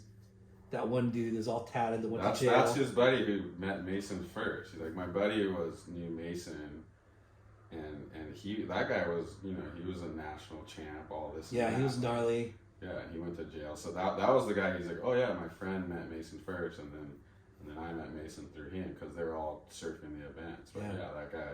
That was another story. Like, well, we gotta interview Heisen because he's the other example of like taking the bad route. Like, Yeah. He did have all the sponsors and was NSA nationals and this and that, and he ended up like in jail. Well, that's what I was kind of mentioning earlier, that you get this olive branch because people see you surf so well, but it's up to you eventually. He had people come out, help, and then he went the bad route, and they're like, dude, we can't touch you, or he had people thinking he was stealing because of his past. There's so many variables where it's like you judge a book by its cover versus not knowing who he really is. And I think if you because I brought the footage back and Lost and Mike and Matt, we were watching them. I was like, if anyone would have sponsored a kid like that, I would have been Lost. And they were like, dude, this kid's too gnarly. Like, his mouth. From them. And then also, like, if you think about it. From those guys. Yeah, and he had no parental guidance literally at all. So if you're going to be this kid's team manager and this and that, like, he needs a support group. You're going to be like this kid's parent, basically. Like, you're not going to call up the mom like, hey, you need to be at the NSSA at 9 o'clock. Like, it's like, you're taking them under your wing. It's a huge responsibility. That's what I think maybe like scared a lot of people. Like, if you take this kid on, like, you're taking them on. Yeah, it's that true. movie is really fucking good. We encourage everybody to see it. Thanks. Through the Doggy Door. early contest scenes. Ezekiel Lau, he's beating Ezekiel Lau. Yeah, like him and Keanu and Zeke were kind of like every contest it was those three. And we tried to make it like we thought we were gonna sell the thing to Netflix or something. So we really tried to make the film like you don't have to be a surfer to understand it. It's a rags to like not riches, but a rags to success. But everything we had to explain who Mason Ho is. Like if we were doing a surf flick, like you don't have to say who Mason Ho is and his uncle. Like you have to explain who he is. We had to explain how amateur surfing works. Like there's a lot of like explaining who these people are. So like the thing I was most stoked about when we showed it at the film festival is like literally most of the surfers' girlfriends were like stoked and blown away. Like we had so many comments were like, oh my god, I thought my boyfriend was like dragging another surf flick. Oh my god, I didn't know. I was like crying at the end. So I was like, well, that's great. Like, just that anybody could watch this. Yeah, it reaches and touches like anybody that watches it. Yeah. You get that like, holy shit, like this is people can relate to it, but it's and you got to think there's a lot of stories like his in other parts of the world. Oh, for sure. Like this happened to be in Hawaii, which you wouldn't think it would happen at because of it's Hawaii, and like you said, with there's I'm a sure lot of bad places Brazilian and good kids places have the same story and stuff, but I mean the mind blowers it's here in the United States. Yeah, well, we interviewed Victor Bernardo, and he talked about like his first sponsor at 12 moved his family out of the ghetto and paid for a house closer to the beach. Hang loose, Brazil. Cool sponsor. And hired a surf coach and a filmer and kind of like a handler. That handled a bunch of athletes, but it's like they moved them out of the ghetto, the favela. It's like wild, but through the doggy door. Through the doggy door, man. You guys gotta watch it. Yeah. Thank you guys. So,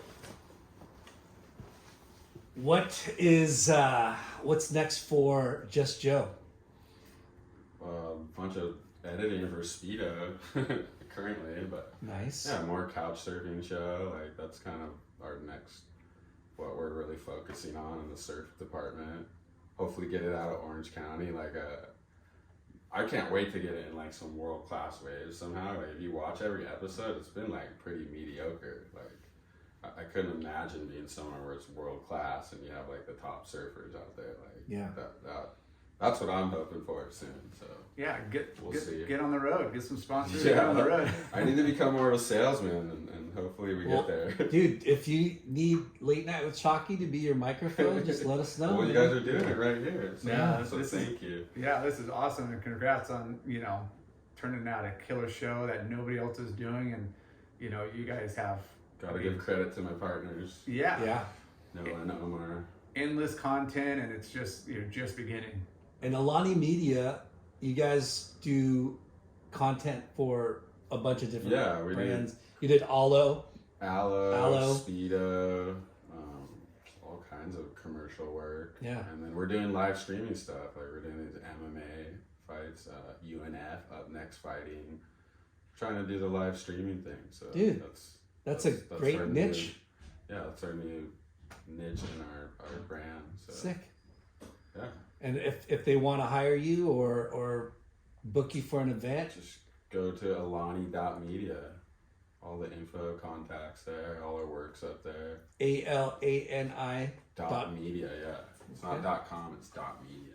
Yeah. And then the Couch Surfing Show. The Couch Surfing Show. It's a surf news show. Just call it The Couch. The Couch Surfing Show. Okay. Dude. The couch, there's surfing going on, and it's a show. Well, we gotta plug our sponsors really quick. There we go. Plug the sponsor. Earth Pack for all of your packaging and bag needs. You got some examples here. Recycled. We have Caballero Pools and Spas if you're looking to remodel your backyard. Hardscape. You want to put a nice little sweet jacuzzi back there. We got Shoots Beer. Oh, what? Nice. Ashland Hard Seltzer. Villager Spirits. Loose Towels. Yeah. We're branching out, man. Dude. How do we get that? Bonsai Bowl. Bonsai Bowl. Yeah. Speaking of Bonsai Bowl, I had lunch with Joe today. Yeah. And he wants us to mention that Black Friday week, November 16th to the 26th, if they buy a $30 gift card, they get a free bowl. Ooh, So that's you huge. can live life in the bowl for free. And then another thing is, if you go to thisisneonwave.com, and if somebody buys $50 or more, and they put in the promo code late night with Chalky or late night, Late night. they Gotta get simplify a it. free late night with Chalky hat. Yeah. And this is I got one of those. I neonwave.com. wore one of those on the couch show one day. Yeah, you did. I love those hats. Clearweather brand. Clearweather shoes. Yep, Yeah. Clearweather brand. Yeah. Earth Pack. Yeah. Look at this ad block. You What? got all these, you got all these memorized? Hey, What? Why don't you showcase our, Oh, our dude. shirt? Oh, yeah. And you got the merch. We got t-shirts. Laura got us some new tees. Yeah. Where do you buy the merch? Just hit us up. DM us. Shoot us Shoot a up on the DM. DM? Yeah. It might be available in certain stores soon. Okay, for sure. But what else is there? Is that it? I guess. Shade sunscreen. Don't forget anyone. Dude, Shade sunscreen. We gotta hook you up with some Oh, yeah. Shade Oh. sunscreen. Did we give you some last time? Is this Strider's thing? That's or no? Strider's deal. Yeah. Strider said he wanted to sponsor the show. So There you go, I might hit him up. dude. There you gotta go. hit him up. You guys are on the beach, freaking getting toasted. Yeah. We had him on during the WSL practice session. Foo Wax. Gosh. Thank you, Foo Wax. Yeah. The ickiest, stickiest. You got all this in We- your head? I Yeah. know, we gotta write this You're down. not looking at something? What else is there? I got my ad block on the show. Right? Dude. Make sure Omar has it on the bottom. Promote So your you can brands. get our Hume. brands. Is it Hume Natural? Hume Natural, they've been a sponsor. Murph was like... Murph's our sponsor too. Yeah, So you almost Yeah. forgot him. Dude, we just put a. They are the biggest supporters, for sure. And Yeah. you're kook of the day, right? Kick of the day, yeah. Murph. Check out late night 20. Get a discount. Yeah. Yeah. For 20% off of a Murph. Yeah, that's huge. That's a chunk of change. Dude. Off the Murph. Those Yeah. things are. Just in time for the holidays. Those Oh my things are God. beautiful. Thank Yeah. Well, dude, Yeah. Thanks, bud. Joe? you guys. Thanks so Yeah. much for having me again. I Dude, appreciate this is it. right Epic. now on Stab still. Yeah. How long is it going to be on Stab? It's going to be on there until April. Oh, shit. Then April will be Prime Video. Okay. 6-month deal. Licensing deal. Dude, for Yeah, anybody that yeah. wants to see a rags, not to riches, but a rags to riches story. Surf Riches, Yeah. kinda. Yeah. And And something some- for the whole family and the wife and the girlfriend or whatever, because it's a Yeah, it's a no. touchy feely and Yeah. it's I think very anyone could watch Yeah. it. I'm not afraid to say it. I cried. yeah. I got choked up. It wouldn't take much. It doesn't take much, but You it's a take really damn good sensitive movie. guy. No, I'm it- sensitive. but A lot of it people is. should, I too. mean, and you're just so stoked on what he's accomplished Yeah. and came out on top. You Yeah. know, and It's like a he said, to miracle. hear him say like this is just the beginning, and I don't want to be the guy that just had a documentary and then where'd he go? Yeah. Like he is. This is a stepping stone. This This is is a it. jump I off. like that. Yeah, And what's cool is he's got a nickname. Everybody that's cool has a nickname. Shell Dog. Yeah. Shell Dog. Yeah. And Doggy. the way, Shell Doggy, and the way that the movie is through the doggy door. Yep. Like, how perfect is that? Yeah. It's part of his name. All right. All right. Hey, thank you guys. go. so Thank you, much. Joe. Thank you, Just Thank you, Joe thank you, Alani. thank you. Peace.